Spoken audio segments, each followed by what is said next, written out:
여호와께 돌아오라, 이런 제목으로 함께 말씀 나누겠습니다.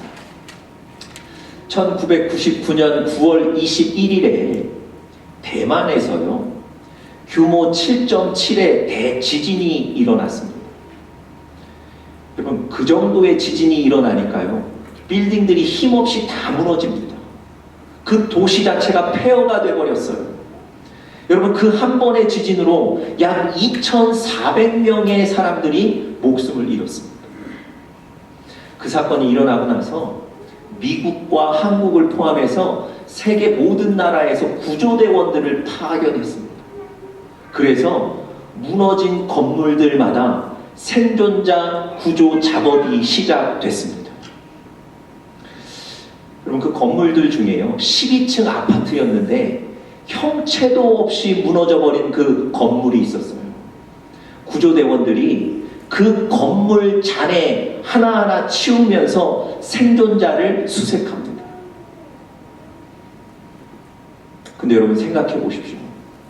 그 콘크리트와 그 철근들 치우면서 땅을 파들어가는 것이 쉬운 일이 아닙니다. 오랫동안 작업을 했는데요, 생존자 한 사람 발견하지 못합니다. 여러분, 사고 난 곳이 그곳만 있겠습니까? 주변 사람들이 생존자가 있을 만한 곳으로 옮깁시다, 이렇게 제안하기도 해요. 그런데 여러분, 구조대원들이 그 12층짜리 아파트 파 내려가는 것을 끝까지 멈추지 않습니다. 정확히 지진이 일어난 지 130시간 만에 그 12층짜리 아파트 잔해 더미 속에서요, 두 형제를 구해냈습니다. 여러분, 한번 생각해 보십시오. 그 잔해 더미 안에 깔려있는 그 생존자 두 형제가 구조대원들의 작업 소리를 들을 때 어떤 생각이 들었을까요? 그럼 마냥 좋았을까요? 기쁘기만 했겠습니까? 그 기쁨도 잠시.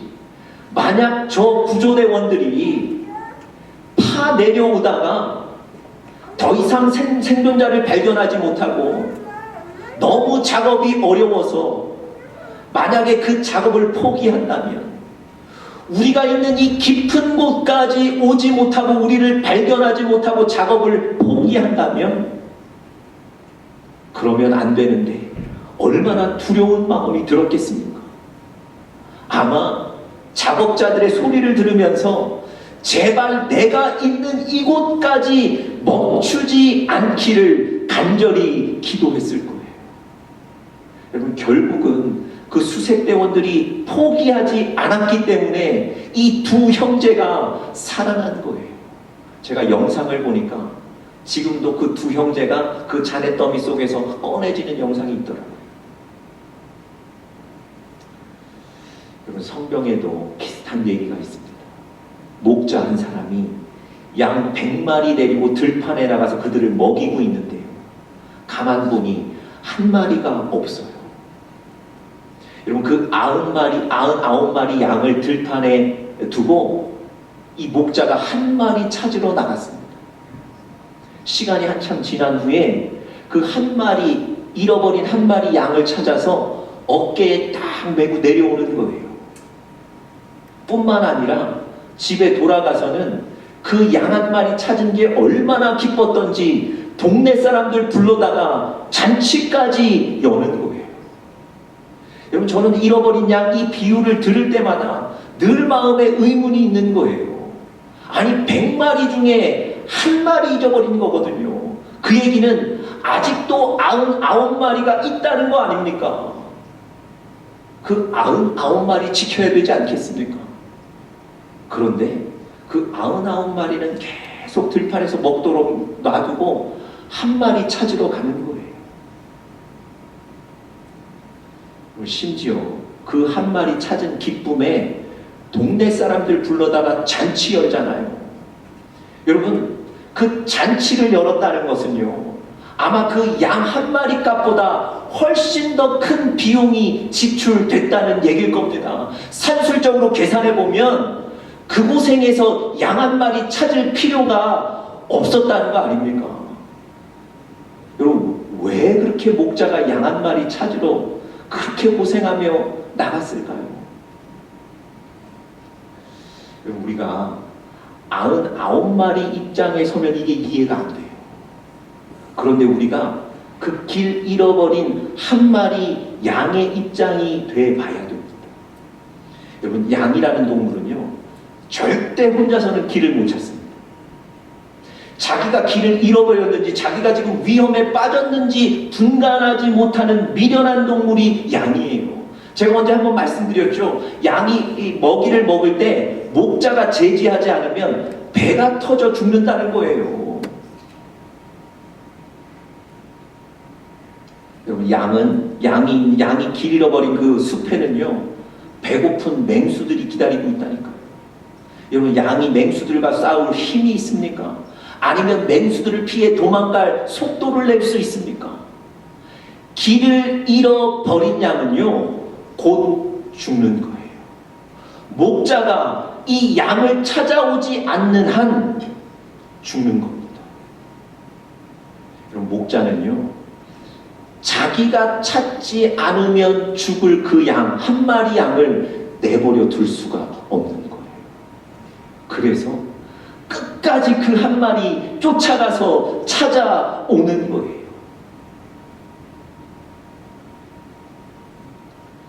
여러분, 99마리가 남았으니까 그 한 마리는 쉽게 잊어버리실 수 있겠습니까? 여러분, 우리에게 자녀 10사람이 있는데 시장 갔다가 한 아이를 잃어버렸어요. 9명이 있다고 그 한 아이 찾지 않으시겠습니까?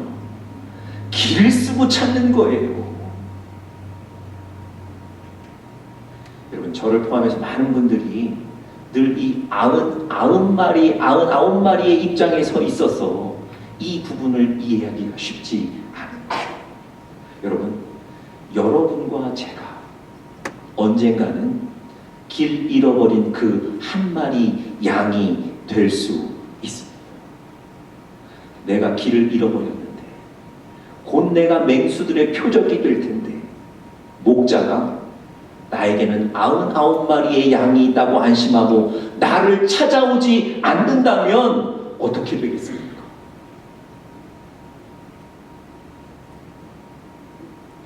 여러분, 그 목자가 바로 예수님이시고요. 길 잃어버린 양이 바로 여러분과 저예요.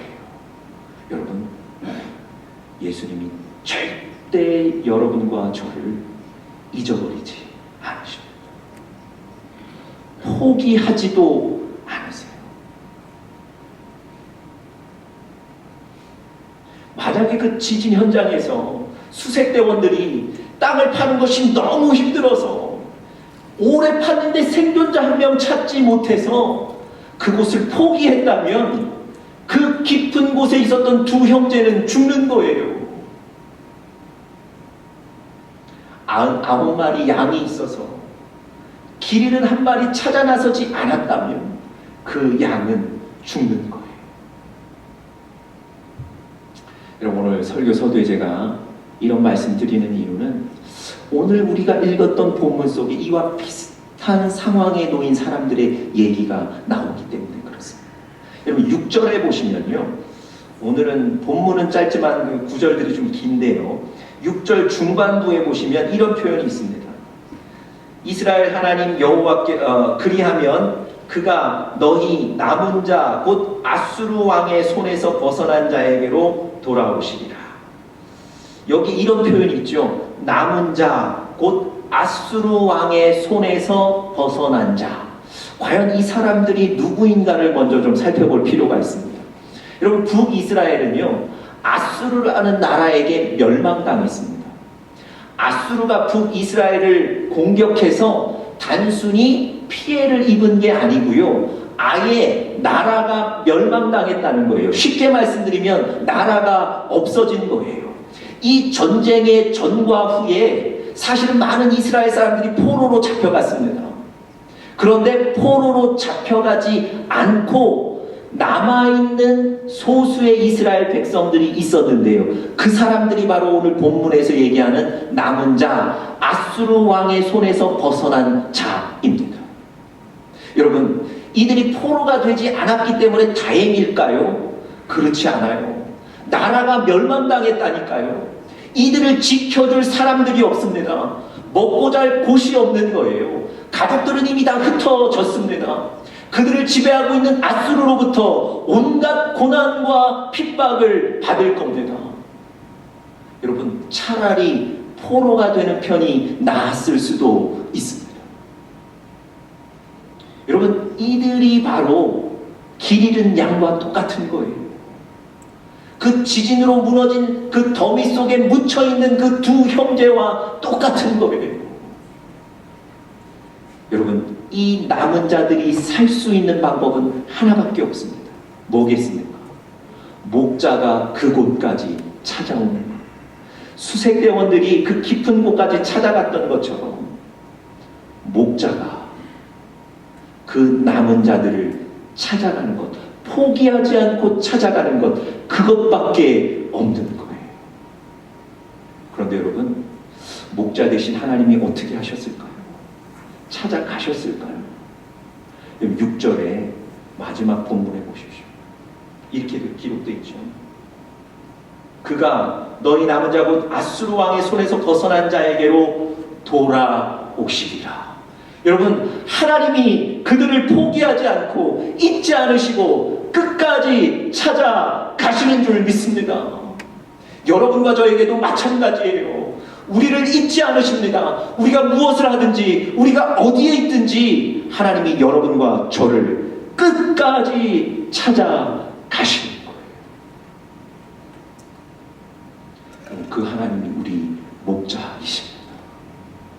여러분, 그것으로 감사하시는 여러분들 되시기를 간절히 축복합니다.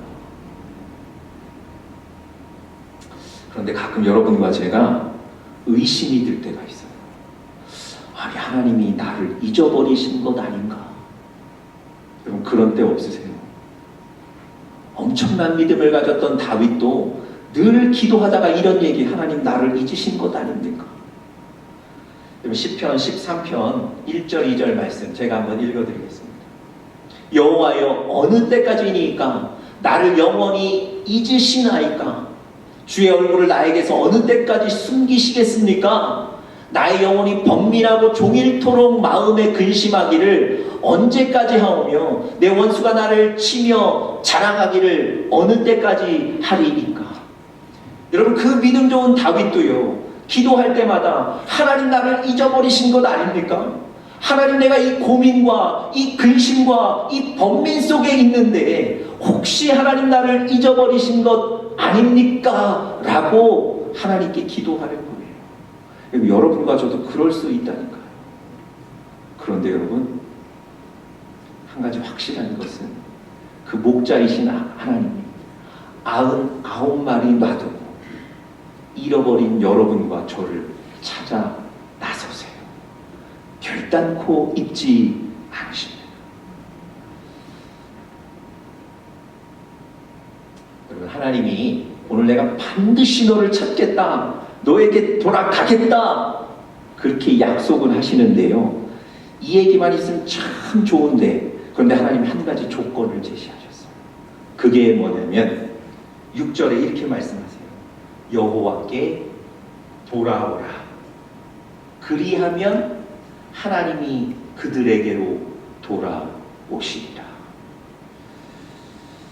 오늘 우리가 짧은 4절의 본문 읽었는데요, 여러분 다시 한번 잘 읽어보시면 이 짧은 4구절 속에 여호와께 돌아오라는 말이 3번이나 반복되어 강조되고 있습니다.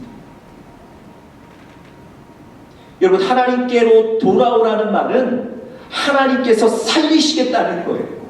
하나님께 돌아오라는 말은 하나님이 여러분과 저를 사랑하신다는 얘기예요. 끝까지 잊지 않고 찾으시겠다는 얘기입니다. 여러분, 우리의 마음과 생각과 삶이 하나님께로 돌이켜지기를 간절히 축복합니다. 하나님이 여러분과 저를 살리시는 거예요. 여러분, 어떻게 우리가 여호와께로 돌아갈 수 있을까요? 어떻게 해야 여호와께 돌이키는 삶을 살 수 있을까요? 오늘 본문에 보시면 하나님께로부터 멀어진 이스라엘 백성들의 얘기를 설명하고 계신데요. 그 얘기, 그들의 모습을 보면 반대로 어떻게 우리가 여호와께로 돌이킬 수 있는가를 알 수 있습니다. 오늘 세 가지로 말씀 나누면서 어떻게 여호와께 돌이킬 수 있겠는가 같이 말씀 좀 나누겠습니다. 첫 번째로요, 상황을 영적으로 분별할 수 있어야 합니다. 다시 한번요, 상황을 영적으로 분별할 수 있어야 합니다. 7절에 보시면 하나님을 떠난 이스라엘 백성들의 모습을 설명하는데요, 그들이 하나님께 범죄해서 하나님께서 그들을 멸망의 길로 내버려 두셨다, 이런 표현이 나옵니다. 하나님이 내버려 두셨다는 거예요. 그런데 이스라엘 백성들은 이 상황을 어떻게 이해했습니까? 하나님이 나를 인도하고 계시다, 하나님이 나를 복주고 계시다. 여러분, 지금 이 이스라엘 사람들은 하나님이 나를 지키고 계신 건지 내버려 두고 계신 것이, 이것이 복인지 이것이 징계인지 영적인 눈으로 분별하지 못하고 있다는 겁니다.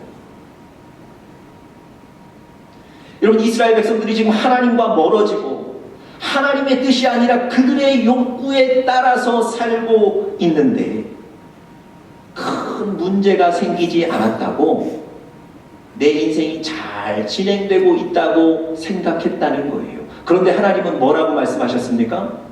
그것이 인생이 잘 진행되고 있는 것이 아니라 하나님이 내버려 두고 계신 것이다, 이렇게 하나님은 말씀하신 거예요. 여러분, 내버려 두신다는 것은요, 하나님의 징계 가운데 가장 무서운 징계입니다. 여러분, 부모님 말을 잘 듣지 않는 자녀들에게, 순종하지 않는 자녀들에게 마지막에 이렇게 얘기하세요. 지금부터는 내가 상관 안 할 테니까 네 하고 싶은 대로 해봐. 5분이 지나지 않아서 다시 자녀에게로 가서 이거 해, 저거 해 말씀하시죠. 여러분, 왜 그럴까요? 여러분, 왜 그러십니까? 내버려 두는 거 위험하거든요. 내버려 두면 큰일 나거든요. 여러분, 로마서에도 보시면요, 로마서 1장에 보시면 하나님이 내버려 두셨다는 표현이 3번이나 나옵니다. 그들의 죄 때문에 내버려 두셨다는 거예요. 여러분, 하나님이 그 죄를 용인하시는 게 아니에요. 죄에서 내버려 두신 거예요. 여러분, 하나님께서 요나에게 니느웨에 가서 복음을 전하라고 명령하셨습니다. 그런데 이 요나는요, 니느웨 사람들이 자기의 민족의 사람들을 늘 괴롭혔기 때문에 그들에게 가서 하나님의 복음의 좋은 소식을 전하는 것이 싫었습니다. 그들에게 하나님의 말씀을 전하는 것이 싫었어요. 그래서 니느웨와는 정반대인 다시스로 도망가겠다고 머리에 계획합니다. 그리고는 배 시간도 알아보지 않고 다짜고짜 요바로 내려가는 거예요. 그랬더니 성경에 보니까 내려갔는데 마침 배가 와 있는 거예요. 다시스로 가는 배가 와 있는 거예요. 그 배를 탔는데 마침 배 아래쪽에 아주 좋은 자리가 있는 거예요. 요나가 어떻게 생각했겠습니까? 야, 이 일이 잘 풀린다고 생각하는 거예요. 역시 내 인생은 잘 풀린다, 이렇게 생각하는 거예요. 여러분, 갔는데 마침 배를 만났고, 갔는데 마침 그 배 안에 정말 좋은 자리를 얻어서 그 인생이 잘 되는 겁니까? 아니에요. 여러분, 배 아래 편히 누워 가신다고 지금 복 받았다고 생각하시면 안 돼요. 요나는 지금 하나님으로부터 멀어지고 있잖아요. 요나는 지금 하나님을 떠나고 있잖아요. 영적으로 그것을 보실 수 있어야 돼요. 많은 분들이 요나처럼 배 밑에 안전한 곳에 편안히 누워가는 것을 좋다고 생각하시는 경우가 많습니다. 그런데 여러분, 하나님과 멀어지고 있다면 그것이 결단코 좋은 자리가 아니에요. 영적인 눈을 열어서 보셔야 합니다. 그리고 그 자리를 박차고 일어나서 하나님이 여러분을 부르시는 자리로 나오셔야 되는 겁니다. 여러분, 누군가가 가끔 이런 얘기 하시죠. 당신을 위해서 기도하고 있습니다. 또 누군가가 이렇게 얘기하세요. 우리 같이 예배 나가시고 우리 같이 성경 읽읍시다. 여러분, 그런 얘기 들으시고 가볍게 여기시고 잊으실 때가 많지요. 사실 그런 얘기하면 귀찮으실 때도 있죠. 여러분, 하나님이 여러분을 놔두지 않으시는 거예요. 하나님이 그 사람을 통해서 여러분에게 말씀하시는 거예요. 여러분, 가끔은 여러분의 뜻대로 안 돼서 괴로우실 때가 있죠. 그때가 바로 하나님이 여러분을 붙잡으시는 때예요. 오히려 감사하셔야 될 때입니다. 하나님, 가끔 말씀을 들을 때 그 말씀이 여러분 마음을 찌르실 때가 있죠. 말씀을 들을 때 가끔은 위로가 되고 은혜가 되시는 때가 있죠. 그때가 하나님이 여러분을 붙잡으시는 때예요. 하나님이 말씀하시는 그 상황을 영적인 눈으로 보시고 그 하나님을 붙잡는 여러분과 제가 될 수 있기를 간절히 축복합니다. 두 번째로요, 여호와께로 돌아오기 위해서, 그런 삶을 살기 위해서 두 번째, 하나님께 순종해야 합니다. 하나님께 순종해야 합니다. 8절 한번 보시겠습니까? 8절에 보시면 이런 표현이 있습니다. 목을 곧게 하지 말고 여호와께 돌아오라. 목을 곧게 한다는 게 무슨 뜻일까요? 여러분, 히브리어 원어 보시면 이 목을 곧게 한다는 건요, 뻣뻣하다는 얘기예요. 그런데 이 단어가 언제 쓰였냐면, 여러분, 소에 멍에를 끼우지 않습니까? 그런데 이 소가 그 멍에를 지지 않기 위해서 버티고 버티는 모습을 표현할 때 이 단어를 썼다는 거예요. 여러분, 이제 미국 사시면서 그 로데오 경기 좀 보셨습니까? 길들여지지 않는 황소 위에 카우보이가 타서 오랜 시간 버티는 경기잖아요. 여러분, 그 카우보이가 그 소 등에 올라타면 어떻습니까? 이 소는요, 미친 듯이 날뜁니다. 그 카우보이의 통제에서 벗어나기 위해서 발버둥 치는 거예요. 그 카우보이의 말을 듣지 않을 뿐만 아니라 자기의 등에서 그 카우보이를 떨어뜨리기 위해서 날뛰는 겁니다.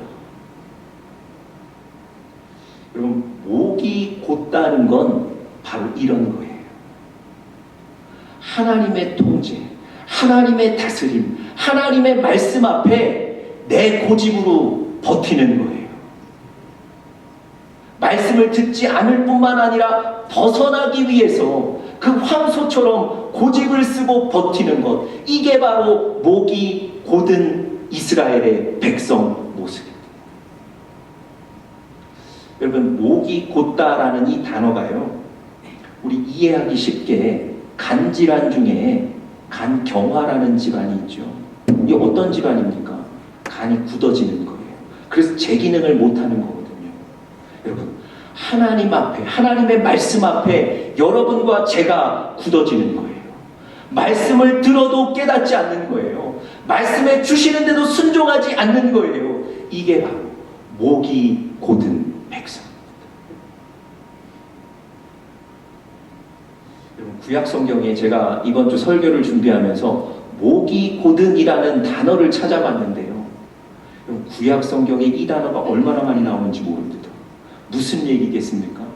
이스라엘 백성들이요, 하나님 말씀 들어도 별로 중요하게 여기지 않고 뻣뻣하게 자기 고집 피우고 그렇게 버티는 경향이 많았다는 거예요. 그런데 여러분, 이스라엘 백성들만 그렇겠습니까? 여러분과 제가 그렇지 않습니까? 하나님 말씀하시는데 딱 뒷발 땅에 박고 서서 절대 움직이지 않는 거예요. 하나님은 저쪽에 지금 푸른 초장으로 인도에 가시려고 그러는데 절대 움직이지 않고 땅에 발을 박고 있는 게 우리의 모습이라는 말입니다. 그래서 하나님이 목을 곧게 하지 말라는 거예요. 다시 말씀드리면 순종하라는 거예요. 여러분, 우리에게 순종에 어려운 경향들이 있기 때문에 순종하기 위해서는 어떻게 하셔야 되겠습니까? 너무 단순하지만 결단하시는 것밖에 없어요. 내가 순종하겠다고 결단하는 방법밖에 없습니다. 여러분, 순종을 결단하기 위해서 그 동력은 어디에서 오는 걸까요? 하나님 말씀밖에 없습니다.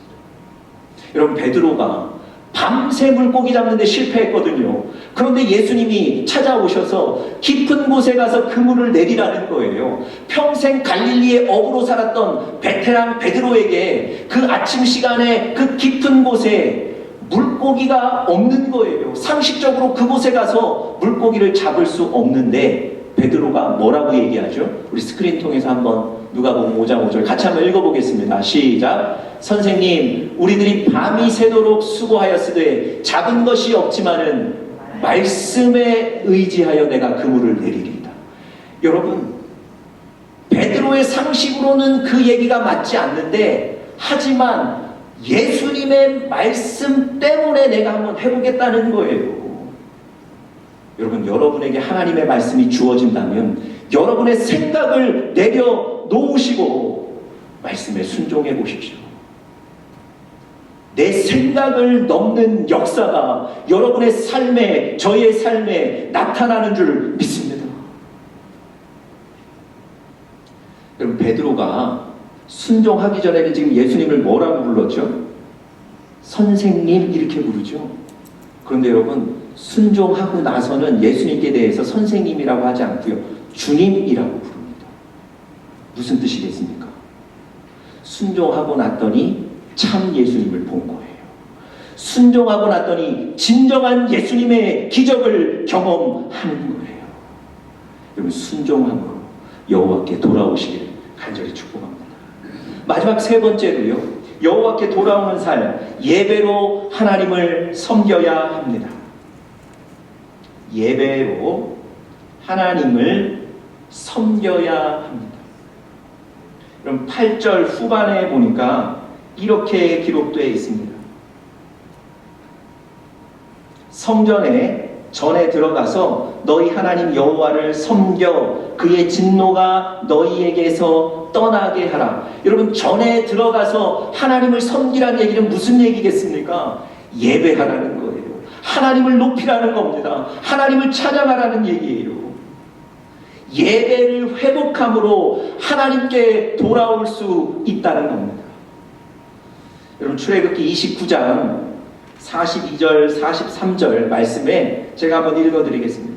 이는 너희가 대대로 여호와 앞 회막문에서 늘 드릴 번제라.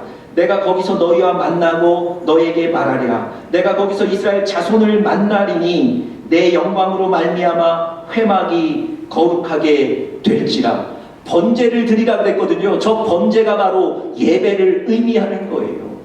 예배를 드릴 때 하나님이 거기서 우리를 만나시겠다는 거예요. 하나님의 뜻이 무엇인지를 우리에게 들려주시겠다는 겁니다. 하나님의 영광으로 그곳이 가득하게 하시겠다는 거예요. 어느 곳에요? 예배하는 그곳에, 예배하는 자들에게 하나님이 오시겠다는 거예요. 여러분, 아브라함이요, 성경에 보시면, 제가 이번 주에 설교 준비하면서 책 한 권을 읽었는데 그 책에 이런 얘기가 있어요. 아브라함은 가는 곳마다 제단을 쌓았다, 제사를 드렸다, 이렇게 예배하는 자였다는 거예요. 그런데 아브라함이 애굽에 갔을 때 성경을 아무리 읽어봐도 제사를 드렸다, 제단을 쌓았다는 표현이 없다는 거예요. 여러분, 그 애굽에서 아브라함에게 어떤 일이 일어났습니까? 아내를 뺏길 뻔한 그 위협이 바로 애굽에서 일어났다는 거예요. 예배를 드리지 않았던, 예배에 실패했던 그 자리에서 그 위험이 일어났다고 기록하는 거예요. 여러분, 여러분과 저의 삶에 늘 좋은 일만 있는 건 아니거든요. 그런데 그때마다 어떻게 이기실 수 있습니까? 예배를 통해 주시는 하나님의 그 은혜, 말씀만 있으면 넉넉히 이기게 될 줄 믿습니다. 여러분, 예배에 이 귀한 자리를 하나님께 올려드리시는, 예배로 하나님을 섬기시는 여러분들 되시기를 간절히 축복합니다. 마지막으로 9절 보시면요, 이렇게 여호와께 돌아왔을 때 어떤 결과를 주시는가를 설명합니다. 8절에 보시면 진노가 떠나게 될 것이다. 우리에게 임한 진노가 그치게 될 거예요. 그럼 다윗이 하나님 앞에 예배드렸을 때 이스라엘 백성들에게 임한 진노가 멈추었거든요. 뿐만 아니라 9절에 보면 또 어떤 결과도 있습니까? 형제와 자녀들이 이 땅으로 돌아오게 될 것이다. 우리가 해결할 수 없는 어떤 형제와 자녀와 여러 가지의 문제들이요, 여호와께 돌아오면 그들이 다 돌아오게 된다고 하나님 말씀하세요. 여러분, 모든 문제의 근원은 하나님과 우리의 관계에 있습니다. 여러분과 제가 하나님의 관계를 회복하고 하나님이 그 모든 문제 가운데 하나님의 능력을 보여주실 줄 믿습니다. 하나님의 능력을 체험하는 사랑하는 영적인 가족들 되시기를 간절히 바랍니다.